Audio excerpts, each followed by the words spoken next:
Incredible stuff. What images. And it's all real. It's not Xbox.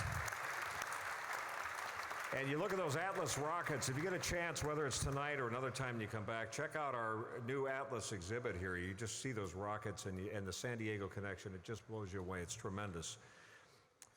Gemini, and you hear Gemini. Gary Sinise says Gemini. I go with the guys. If Neil Armstrong says Gemini, I'm saying Gemini. 10 manned missions, March 65, Gemini 3, Grissom and Young, to November 66, Gemini 12, Jim Lovell and Buzz Aldrin. And important to this group, you've got of course, Eugene Cernan flying with Tom Stafford, Gemini 9, you saw some of that. Dick Gordon flew with Pete Conrad on Gemini 11, September 66. And then it was Buzz Aldrin and Lovell on Gemini 12, November 66. I want to go to Charlie Duke first. Charlie, you're Apollo 16 commander, John Young, the longest serving astronaut, 42 years, I think, as an astronaut, right? Also flew the first Gemini mission. That's a big honor, but it's also kind of scary, isn't it? When it's the first, and it's like Wally found in Apollo 7 after the fire on Apollo 1, and you're going to hope it all works.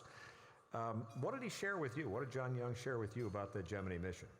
Well, not much. By the time I got there... well, thanks for sharing, Charlie. You know, John's sort of an all shucks kind of guy, you know, and he was always looking to the future. And so when I got there, it was the last of the Gemini. I was 66. I got there, and there's a couple of flights after we arrived. But you know, I thought it was very, very significant that I was going to get to fly with the guy that flew the first Gemini. Was one of the guys that flew the first Gemini. And Apollo 16 was going to be his fourth mission. And John was a great engineer. He came across like he didn't have any knowledge at all, but he was the most incredible engineer. And he flew on the space shuttle, too. Which yeah, and then 2 more flights on the space shuttle. Yeah. Now, the space shuttle astronauts have a lot more. Some of them have 7 flights, but John at the time held a record and was a great commander. And his experience with Gemini also led to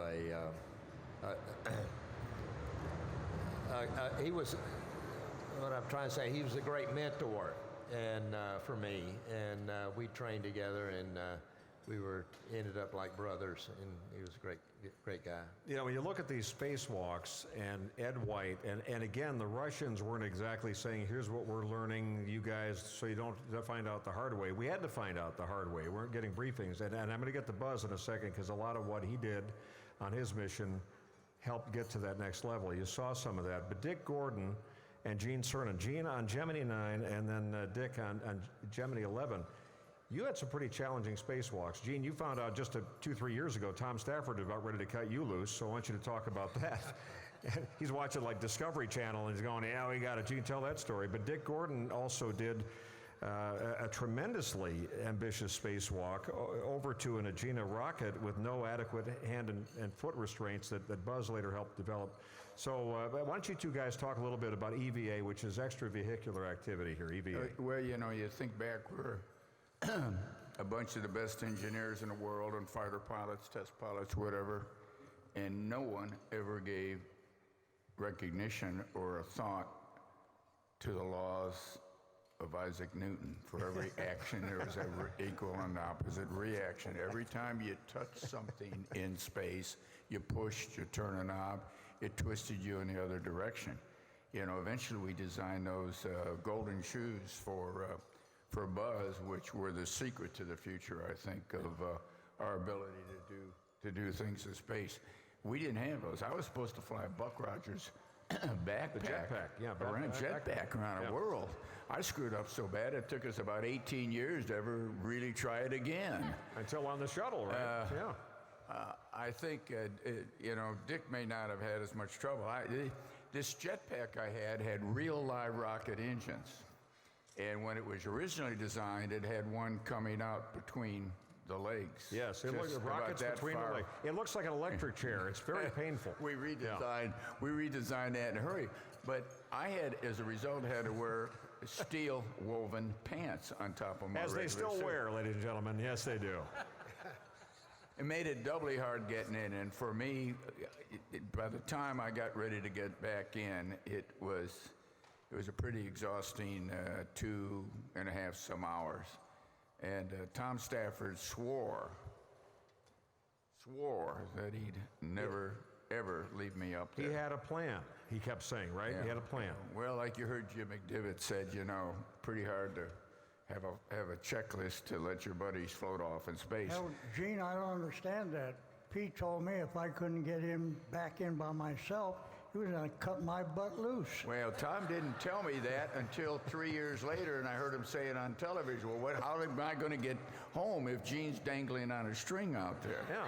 No. Well, we laugh about those things now. I call that particular episode in my life Spacewalk from Hell. And Dick, you can relate Gene, to what I'm talking about. I can relate totally to that. We were pretty stupid when you think about it. And it was probably the most frustrating thing that I ever had tried to do. We didn't train adequately for the experience. We were in a zero-G airplane. It was all Pete and I had, and that's pretty simple because you start over from a stable position every time the parabola is over. Parabolas, yeah. And we hadn't figured out how to train with it yet. Buzz, You never could let the zero gravity propagate into the point where you had a and problem. Buzz had the advantage of being the first one in the water tank, which was used to this day for training for zero G. The task that I had was so frustrating for me and so difficult. I think you take two hands to tie your shoelaces, I think. And the task I had to perform was requiring two hands. But one of those hands had to be utilized to keep myself in position at the workstation. We had no handhold, no foot restraints, no restraint systems of any kind, and it was pretty frustrating and exhausting. And to let you feel what the task was like, those of you that have shoelaces, I defy you to tie them with one hand. Yeah, it was like working out there and turning valves to activate this big old fancy backpack and so forth. Take a Coke bottle out there, hold it, and try and take the cap off with one hand. And I equate getting back into that spacecraft, which is pretty doggone small, to putting a champagne cork back into a champagne bottle. And we're all cheap screws. We've all tried to save the champagne. That cork, blows out. Try and get that cork back in. I was the cork in my particular case. So speaking of corks, so Buzz, you're in the middle of that water tank. I mean, you learned a lot, and by the time of your mission, your Gemini mission, we saw a lot of it there. You had that thing, it looked like a walk in the park for you. So what was the background on that? Well, that backpack that Gene's talking about happened to have been the #1 Air Force experiment on the entire Gemini program. And there were some researchers who were aware of some of the difficulties that we had been experiencing in spacewalking. And they did some experiments in a swimming pool in Baltimore and came to the conclusion that maybe if you're neutrally buoyant in the water, maybe it's kind of like floating in zero gravity in space. And I remember some people saying, "Oh no, that's totally different. I mean, a water tank and the vacuum of space. How can you possibly train one of them?" Well, I was in a swimming pool waist deep when Dick Gordon took off on Gemini 11, and it was shortly after his flight that NASA canceled the backpack maneuvering unit, astronaut maneuvering unit. And that reminds me, anyway, of the second most important mistake that I made in my astronaut career, and that was not insisting that we continue to fly that very valuable piece of equipment and break it down into steps so that we do one after the other and understand exactly what might have gone wrong. But I think NASA was just afraid of another failure at the end of the program.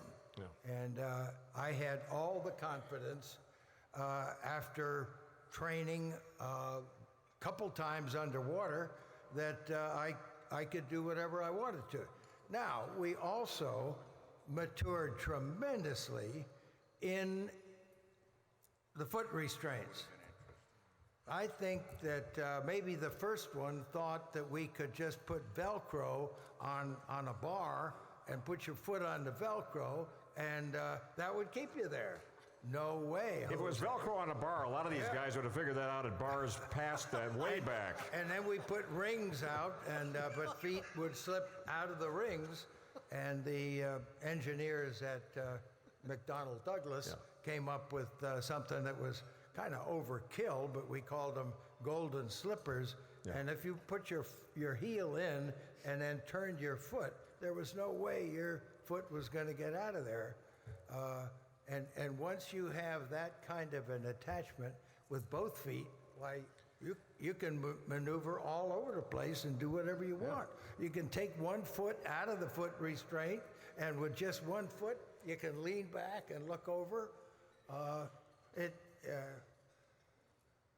The fact that I was a scuba diver back in 1957, Sputnik year, I think really made a big difference in the acceptability of the neutral buoyancy as a means of simulating the longer term activities of floating in space. The airplane is very good, but it's good for 20, 25 seconds, and that's not good enough for a lot of the more tedious tasks. So now I've realized why you have a love for snorkeling, right, Christina? Okay, there's snorkeling, there's the dance steps, you got it all in there. That's good. It's